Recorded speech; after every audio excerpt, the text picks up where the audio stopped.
নমস্কার বন্ধুরা, লগ্নস কিচেনে তোমাদের স্বাগত। এরকম সুন্দর একটা রেসিপি পেতে গেলে কি করতে হবে চলো দেখে নিই ঝটপট। কিছু রান্নার উপকরণ নিয়ে নেব। প্রথমেই নিয়েছি কিছুটা কারি পাতা। কারি পাতাটা ডাল থেকে ছাড়িয়ে নেব।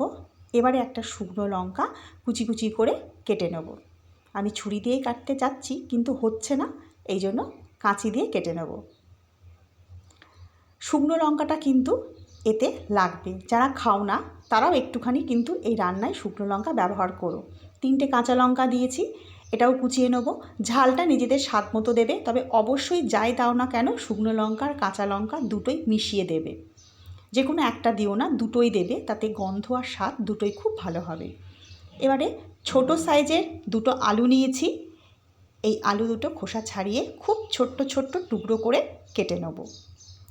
যে সমস্ত বন্ধুরা লগ্নস কিচেন সাবস্ক্রাইব করেছো তাদের জানাই অসংখ্য অসংখ্য ধন্যবাদ। তোমাদের ভালোবাসাতে আমার চ্যানেলটা একটু একটু করে এগিয়ে যাচ্ছে। তোমরা এইভাবেই আমাকে ভালোবাসতে থাকো। আর আমার চ্যানেলের নতুন বন্ধুদের বলি, আমার রান্না যদি তোমাদের ভালো লাগে তাহলে অবশ্যই একটিবার সাবস্ক্রাইব করতে ভুলো না। আর আমার চ্যানেলের অন্যান্য রান্নাগুলোও একটু দেখে নিতে পারো। আমি ঘরোয়াভাবে খুব সাধারণ রান্না দেখিয়ে থাকি, তোমরা চাইলে অবশ্যই আমার চ্যানেলের অন্যান্য রান্নাগুলো দেখতে পারো।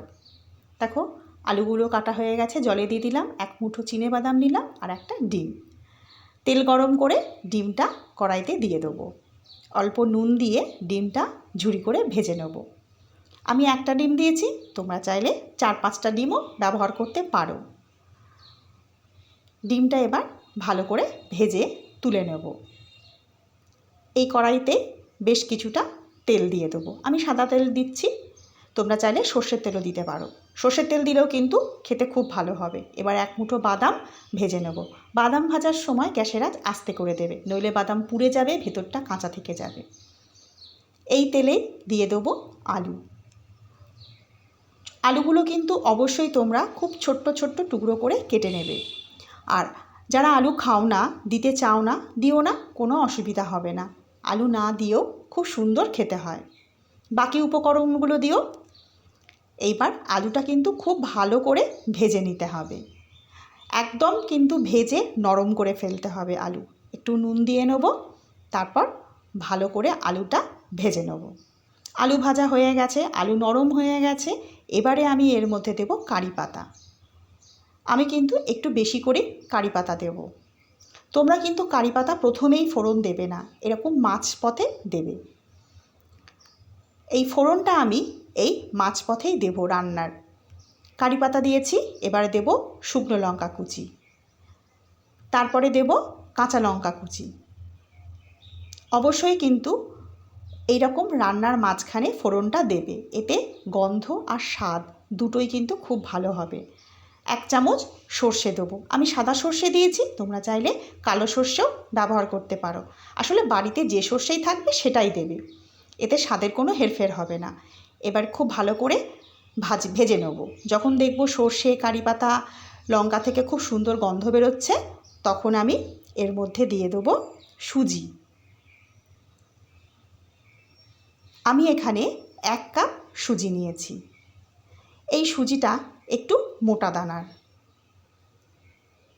পুরো 1 কাপ সুজি নিলাম। এবারে কিন্তু এই সুজিটাও ভালো করে ভেজে নিতে হবে। আর গ্যাসের আঁচ কিন্তু একদম লোতে রাখবে। সুজি কিন্তু খুব তাড়াতাড়ি পুড়ে যায়, পোড়ালে কিন্তু হবে না। হালকা আঁচে সুজিটা কিন্তু অনবরত নাড়াচাড়া করে ভালো করে ভেজে নিতে হবে। একটু ধৈর্য ধরে সুজিটা ভাজবে। আর সুজি ভাজতে এমন কিছু সময়ও লাগে না। এই রান্নাটা কিন্তু খুব চটজলদি হয়ে যায় আর খেতেও খুব ভালো হয়। বিশেষ করে যখন টিফিনের কিছু দেব কি দেব মাথায় আসে না, তখন এই রান্নাটা কিন্তু করে ফেলতে পারো। সুজির মধ্যে একটু নুন দিয়ে নেব পরিমাণ মতো। এটা যেহেতু নোনতা সুজি হচ্ছে সেহেতু নুন দেব।